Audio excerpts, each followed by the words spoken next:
Hi, third graders. Today we're going to read chapter 12 in The Wizard of Oz. I wanted to take a second before you started reading with me to let you know that this chapter can be a little bit scary, definitely very suspenseful. This is the chapter where Dorothy and her friends find the Wicked Witch, or actually, the Wicked Witch is the one who finds Dorothy and her friends. The Wicked Witch then sends a bunch of different creatures to try to destroy Dorothy, the Scarecrow, the Tin Woodman, Toto, and the Lion. This is also the chapter where Dorothy does battle against the Wicked Witch, although the battle's kind of accidental. So, if you get scared easily and you don't want to read this chapter, don't read it. If you want to know what happens without having to hear it in the book, come see me and I'll give you the spoilers during office hours today. All right, third graders, I hope that if you do listen to the book, you enjoy it. Hello, South Shore. Welcome back to Lunch and Oz. Today we are going to be moving on to chapter 12 in the novel. Remember that all of our friends got to see the great and terrible Oz, and he told them that he would not grant their wishes until they've killed the Wicked Witch of the East. Let's find out what they do. In chapter 12, The Search for the Wicked Witch. The soldier with the green whiskers led them through the streets of the Emerald City until they reached the room where the guardian of the gates lived. This officer unlocked their spectacles to put them back in his great box, and then he politely opened the gate for our friends. "Which road leads to the Wicked Witch of the West?" asked Dorothy. "There is no road," answered the guardian of the gates. "No one ever wishes to go that way." "How then are we to find her?" inquired the girl. "That will be easy," replied the man, "for when she knows you are in the country of the Winkies, she will find you and make you all her slaves." "Perhaps not," said the Scarecrow, "for we mean to destroy her." "Oh, that is different," said the guardian of the gates. "No one has ever destroyed her before, so I naturally thought she would make slaves of you, as she has of the rest. But take care, for she is wicked and fierce, and may not allow you to destroy her. Keep to the west where the sun sets, and you cannot fail to find her." They thanked him and bade him goodbye, and turned towards the west, walking over fields of soft grass dotted here and there with daisies and buttercups. Dorothy still wore her pretty silk dress she had put on in the palace, but now, to her surprise, she found it was no longer green, but pure white. The ribbon around Toto's neck had also lost its green color and was as white as Dorothy's dress. So third graders, is it funny that when they were in the Emerald City, all of these things were green, and now that they're out of the Emerald City, they've turned white? Is there anything that these friends did when they left the Emerald City that may have led to this? The spectacles. They took off the spectacles. I wonder if those glasses had green lenses. The Emerald City was soon left far behind. As they advanced, the ground became rougher and hillier, for there were no farms nor houses in this country of the West, and the ground was untilled. That means unfarmed. In the afternoon, the sun shone hot in their faces, for there were no trees to offer them shade, so that before night Dorothy and Toto and the Lion were tired and lay down upon the grass and fell asleep, with the Woodman and the Scarecrow keeping watch. Now the Wicked Witch of the West had but one eye, yet that was as powerful as a telescope and could see everywhere. So as she sat in the door of her castle, she happened to look around and saw Dorothy lying asleep, with her friends all about her. They were a long distance off, but the Wicked Witch was angry to find them in her country, so she blew upon a silver whistle that hung upon her neck. At once there came running to her from all directions a pack of great wolves. They had long legs and fierce eyes and sharp teeth. "Go to these people," said the witch, "and tear them to pieces." "Are you not going to make them your slaves?" asked the leader of the wolves. "No," she answered. "One is of tin and one of straw, One is a girl and another a lion. None of them is fit to work, so you may tear them into small pieces." "Very well," said the wolf, and he dashed away at full speed, followed by the others. It was lucky the Scarecrow and the Woodman were wide awake and heard the wolves coming. "This is my fight," said the Woodman, "so get behind me and I will meet them as they come." He seized his axe, which he had made very sharp, and as the leader of the wolves came to the Tin Woodman, he swung his arm and chopped off the wolf's head from his body, so that it immediately died. As soon as he could raise another axe, another wolf came up, and he also fell under the sharp edge of the Tin Woodman's weapon. Then he put down his axe and sat beside the Scarecrow, who said, "It was a good fight, friend." They waited until Dorothy awoke in the morning. The little girl was quite frightened when she saw that great pile of shaggy wolves, but the Tin Woodman told her all. She thanked him for saving them and sat down to breakfast, after which they started again upon their journey. Now this same morning the Wicked Witch came to the door of her castle and looked out with her one eye and could see afar off. She saw all her wolves lying dead, and the strangers still traveling through her country. This made her angrier than before, and she blew upon her silver whistle twice. Straightway a great flock of wild crows came flying toward her, enough to darken the sky.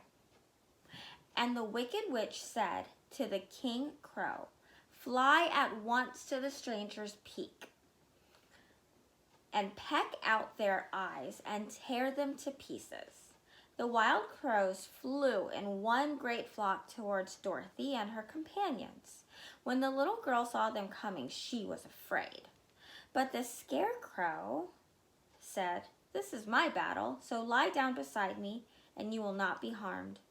So they all lay upon the ground except the Scarecrow, and he stood up and stretched out his arms, and when the crows saw him, they were frightened, as these birds always are by scarecrows, and did not dare to come any nearer.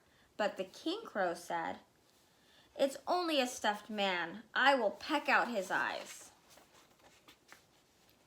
The King Crow flew at the Scarecrow, who caught it by the head and twisted its neck. And then another crow flew at him, and the Scarecrow got him too. There were 40 crows, and 40 times the Scarecrow took care of them, until at last all were gone.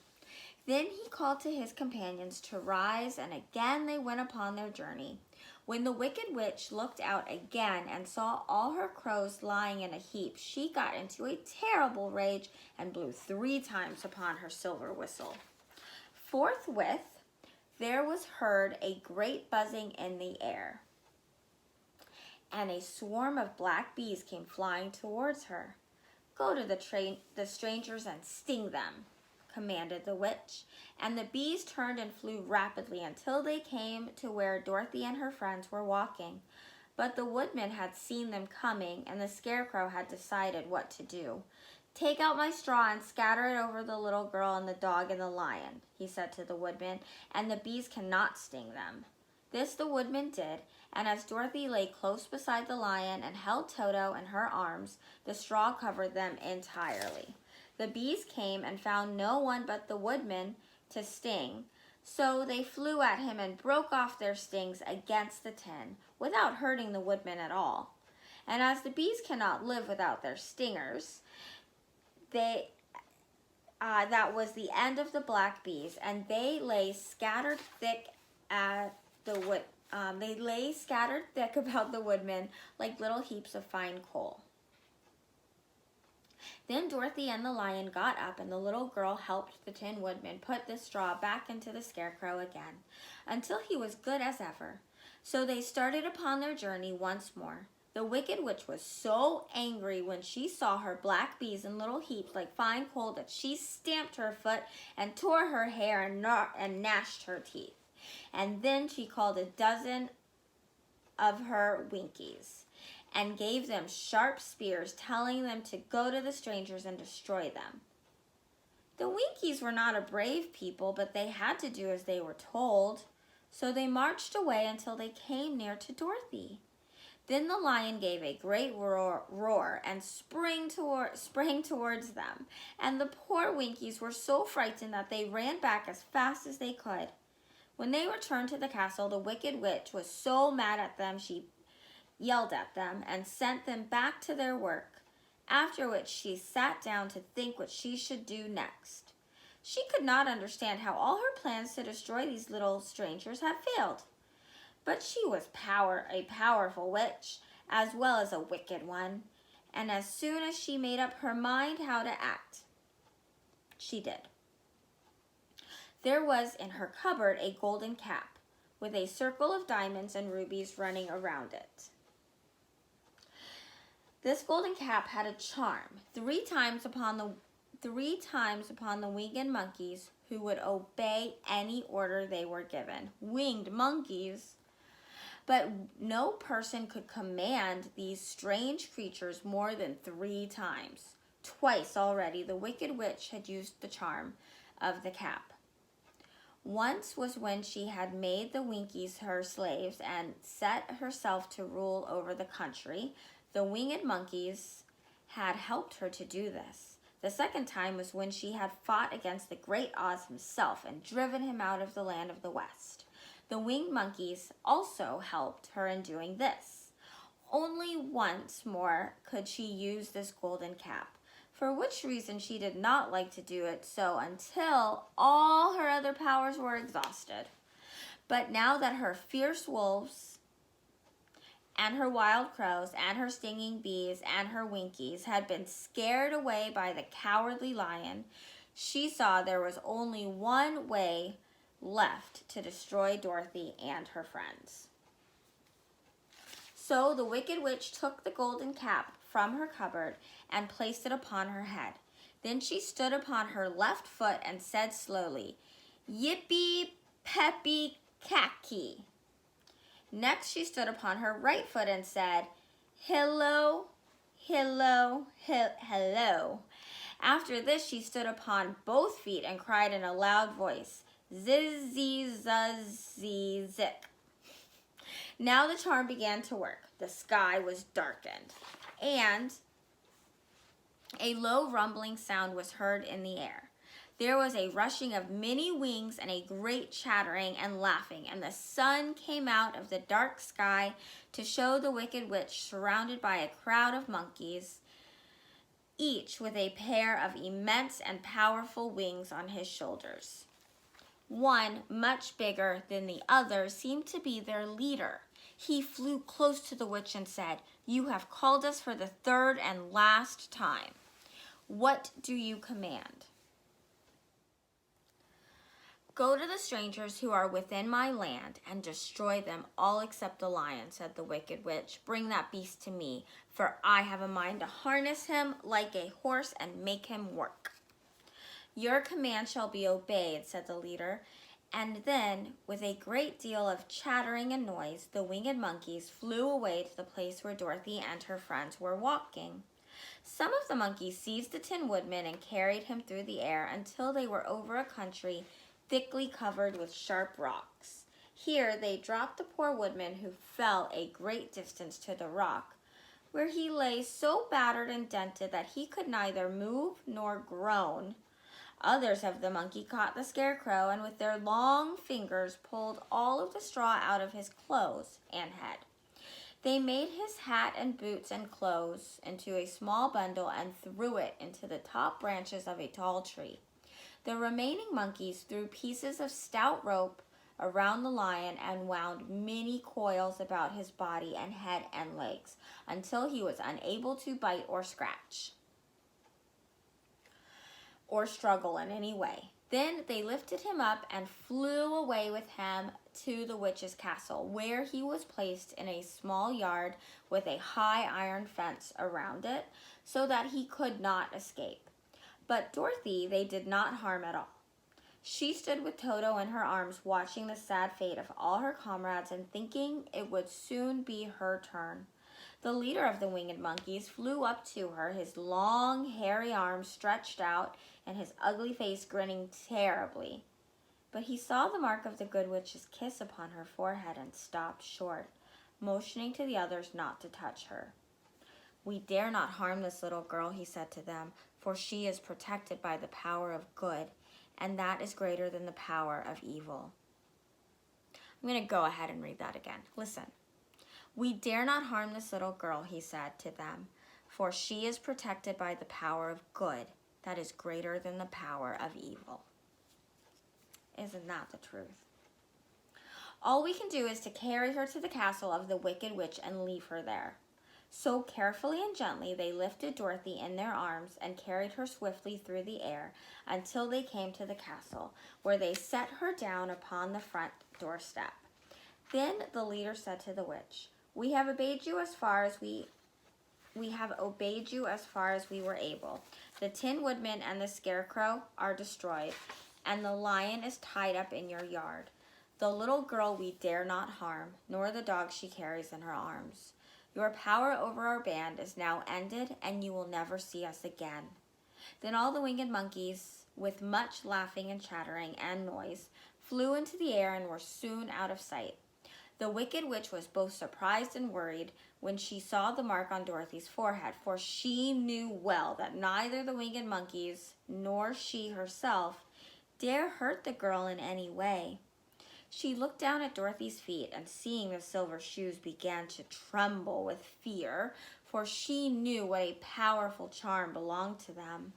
At first the witch was tempted to run away from Dorothy, but she happened to look into the child's eyes and saw how simple the soul behind them was, and the little girl did not know of the wonderful power of the silver shoes gave her. So the Wicked Witch laughed to herself and thought, "I can still make her my slave, for she does not know how to use her power." Then she said to Dorothy harshly and severely, "Come with me and see that you mind everything I tell you, for if you do not, I will make an end of you, as I did the Tin Woodman and the Scarecrow." Dorothy followed her through many of the beautiful rooms in her castle until they came to the kitchen, where the Wicked Witch bade her clean the pots and the kettles and sweep the floor and keep the fire fed with wood. Dorothy went to work meekly, with her mind made up to work as hard as she could, for she was glad the Wicked Witch had decided not to kill her. With Dorothy hard at work, the witch thought she would go into the country yard and harness the Cowardly Lion. With Dorothy hard at work, the witch thought she would go to the courtyard. A courtyard is kind of like outside where we have recess. And harness the Cowardly Lion like a horse. It would amuse her, she was sure, to make him draw her chariot whenever she wished to go to drive. But as she opened the gate, the lion gave a loud roar and bounded at her so fiercely that the witch was afraid and ran out and shut the gate again. "If I cannot harness you," said the witch to the lion, speaking through the bars of the gate, "I can starve you. You shall have nothing to eat until you do as I wish." So after that, she took no food to the imprisoned lion, but every day she came to the gate at noon and asked, "Are you ready to be harnessed like a horse?" And the lion would answer, "No, if you come in this yard, I will bite you." The reason the lion did not have to do as the witch wished was that every night while the woman was asleep, Dorothy carried him food down to the cupboard, from the cupboard. After he had eaten, he would lie down upon his bed of straw, and Dorothy would lie beside him and put her head on his soft, shaggy mane, while they talked of their troubles and tried to plan some way to escape. But they could find no way to get out of the castle, for it was constantly guarded by yellow Winkies, who were the slaves of the Wicked Witch. And they were too afraid of her not to do as she told them. The girl had to work hard during the day, and often the witch threatened to beat her with the same old umbrella she always carried in her hand. But in truth, she did not dare to strike Dorothy because of the mark upon her forehead. The child did not know this and was full of fear for herself and Toto. Once the witch struck Toto a blow with her umbrella, and the brave little dog flew at her and bit her leg in return. The witch did not bleed where she was bitten, for she was so wicked that the blood in her had dried up many years before. Dorothy's life became very sad as she grew to understand that it would become harder than ever to get back to Kansas and to Aunt Em again. Sometimes she would cry bitterly for hours with Toto sitting at her feet and looking into her face, whining dismally to show how sorry he was for his little mistress. Toto did not really care whether he was in Kansas or the land of Oz, so long as Dorothy was with him. But he knew the little girl was unhappy, and that made him unhappy too. Now the Wicked Witch had a great longing to have for her own the silver shoes which the little girl always wore. Her bees and her crows and her wolves were lying in heaps and drying up, and she had used up all her power of the golden cap. But if she could only get hold of the silver shoes, they would give her more power than all the other things she had lost. She watched Dorothy carefully to see if ever she took off her shoes, thinking she might steal them. But the child was so proud of her pretty shoes that she never took them off except at night and when she took her bath. The Wicked Witch was too much afraid of the dark to go near Dorothy's room at night and take her shoes, and her dread of water was greater than her fear of the dark, so she never came near when Dorothy was bathing. Indeed, the old witch never touched water, nor ever let water touch her in any way. But the wicked creature was very cunning. That means kind of smart and sneaky. And she finally thought of a trick that would give her what she wanted. She placed a bar of iron in the middle of the kitchen floor, and then by her magic arts made the iron invisible to human eyes. So when Dorothy walked across the floor, she stumbled over the bar, not being able to see it, and fell at full length. She was not much hurt, but in her fall, one of the silver shoes came off, and before she could reach it, the Wicked Witch had snatched it away and put it on her own skinny foot. The Wicked Woman was generally pleased with the success of her trick, for as long as she had one of the shoes, she owned half the power of their charm, and Dorothy could not use it against her, even had she known how to do so. The little girl, seeing that she had lost one of her pretty shoes, grew angry and said to the witch, "Give me back my shoe." "I will not," retorted the witch, "for it is now my shoe, not yours." "You are a wicked creature," cried Dorothy. "You have no right to take my shoe from me." "I shall keep it just the same," said the witch, laughing at her, "and someday I shall get the other one from you too." This made Dorothy so very angry that she picked up the bucket of water that stood near and dashed it over the witch, wetting her from head to foot. Instantly, the wicked woman gave a loud cry of fear, and then as Dorothy looked at her in wonder, the witch began to shrink and fall away. "See what you have done," she screamed. "In a minute I shall melt away." "I'm very sorry indeed," said Dorothy, who was truly frightened to see the witch actually melting away like brown sugar upon her very eyes. "Didn't you know water would be the end of me?" asked the witch in a wailing, despairing voice. "Of course not," answered Dorothy. "How could I?" "Well, in a few minutes I shall be all melted and you will have the castle to yourself. I have been wicked in my day, but I never thought a little girl like you would ever be able to melt me and end my wicked deeds. Look out, here I go." With these words, the witch fell down in a brown, melted, shapeless mass and began to spread over the clean boards of the kitchen floor.